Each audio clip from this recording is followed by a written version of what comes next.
იდიოდენობით თანხის გათეთრების ფაქტზე პროკურატურაში მიმდინარე გამოძიებასთან დაკავშირებით ეროვნული ბანკი განცხადებას ავრცელებს. სავარაუდო უკანონო შემოსავლების ლეგალიზაციის ფაქტთან დაკავშირებით საქართველოს ეროვნული ბანკი ორგანული კანონით მინიჭებული მანდატის ფარგლებში აქტიურად თანამშრომლობდა შესაბამის უწყებებთან და ჩართულია საგამოძიებო პროცესში. კანონმდებლობით დადგენილი წესით გამოძიებას დროულად მიეწოდა მოთხოვნილი ინფორმაცია და განახორციელა შესაბამისი საზედამხედველო ღონისძიებები. ეროვნული ბანკი კვლავაც განაგრძობს ვალუტის გადამცვლელი პუნქტების ზედამხედველობას, როგორც ფულის გათეთრების და ტერორიზმის დაფინანსების წინააღმდეგ ბრძოლის, ასევე საერთაშორისო სანქციების რეჟიმების მოთხოვნათა აღსრულების კუთხით. საერთაშორისო სტანდარტების შესაბამისად რისკზე დაფუძნებული ზედამხედველობის პრინციპის დაცვით ხორციელდება. დარღვევების აღმოჩენის შემთხვევაში ეროვნული ბანკი იყენებს შესაბამის საზედამხედველო ზომებს. შეგახსენებთ, პროკურატურამ 624 მილიონი დოლარის და 35 მილიონი ევროს უკანონო შემოსავლის ლეგალიზაციის ფაქტზე ერთი პირი დააკავა.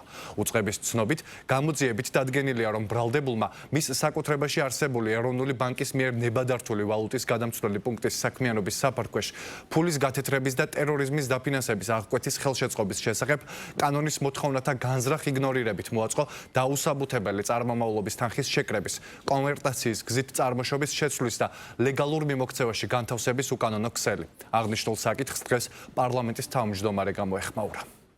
ნახეთ, რომ მართლაც ანახულ თანხებზე არის საუბარი, რომელიც საქართველოში შემოდიოდა იმის მიზნით, რომ მოხდენილიყო მისი კონვერტაცია სხვა ვალუტაში, ასე რომ პროკურატურა ჩაეძიება მთლიანად ამ საკითხს და მნიშვნელოვანია, რა თქმა უნდა, ასე ვიცოდეთ, რა სქემა იყო ასეთი აწყობილი, ოდესაც ასეთი თანხები მოკლე დროში ტრიალებდა საქართველოში. დანაშაული ყველა ქვეყანაში ხდება, მათ შორის ხდება მსხვილი ფინანსური მაქინაციები და ეს არ ნიშნავს ხელისუფლების მონაწილეობას ამაში. ხომ დამნაშავე იმის დამნაშავეა, რომ ის ფარულად რაღაც სქემებს მოიგონებს და ამიტომაც ხდება დანაშაულები.